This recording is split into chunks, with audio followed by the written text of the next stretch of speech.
Layer styles are a fantastic feature of After Effects that allow you to add cool effects to not just text, but any type of layer, and we'll see this at work. I should preface this by saying that layer styles can be used in a way that's too overdone. So make sure that you're very careful and artistic about your choices. The layer styles here that we're going to be talking about are just like we find in Photoshop. So to access them, I'm going to select the Hansel layer, right click on it, and on any layer, you're going to have this layer styles option when you right click on the layer.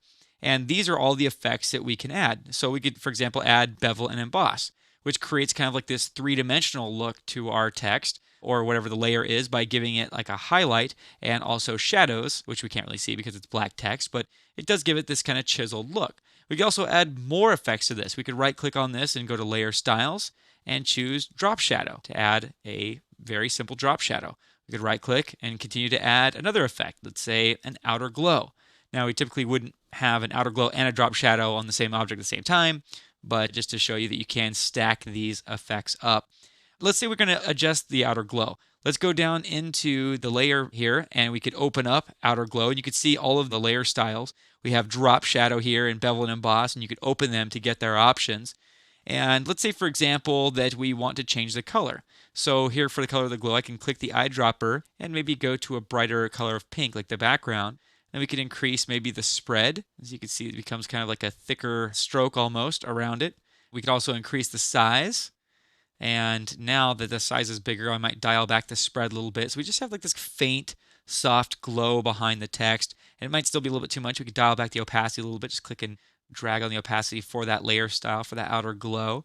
And none of the other attributes like the drop shadow or the bevel and emboss are affected, but it makes it stick out a little bit, which is kind of cool. Also, the outer glow and all these layer styles have their own independent visibility controls, so I could click the eye icon to see it before and after. And so it is a very subtle effect, but it doesn't make a big difference without it, and I think it looks better with it. So you can see tons of cool opportunities for cool effects here, but also you could probably see how it can easily be overdone. I'm going to go to actually the background layer. First, I'm going to unlock it by clicking the lock icon for layer 16 here. And I'm going to right click on this and I'm going to choose a layer style. And I'm actually going to add a gradient overlay. This is going to put a gradient over our layer. This is kind of like the ramp effect. So you might be saying, well, we've already done that. Like, what's the big deal? Well, the cool thing here is if we open up gradient overlays options in the layer area, then we can get to the options for the gradient.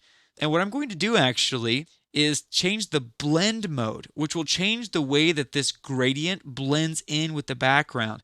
Again, we haven't quite talked about blend modes yet. We will, but for right now, just go take this drop down from normal to overlay. And so now the darkness is making the background darker where the black was, and the bright areas of the gradient, the white part, is making the bottom part of our background a little bit light. We have this really nice dark to light overlay or enhancement of the background. And I actually might want to flip that. So we can come down here to the reverse option and it says off. Just go ahead and click it once to make it on so it's flipped. So now the gradient goes from bright at the top to dark at the bottom. Kind of a nice effect here.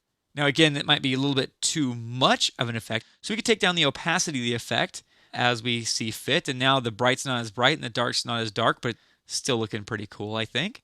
So again, there's that. We could take the visibility off of the gradient overlay to see the before, and just all standard, top to bottom.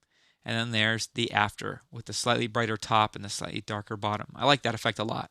So oftentimes when I want to give a background some character or maybe just some text, some character, just bring it to life so it's not just this solid flat color, layer styles, if used appropriately, can be a great way to do that.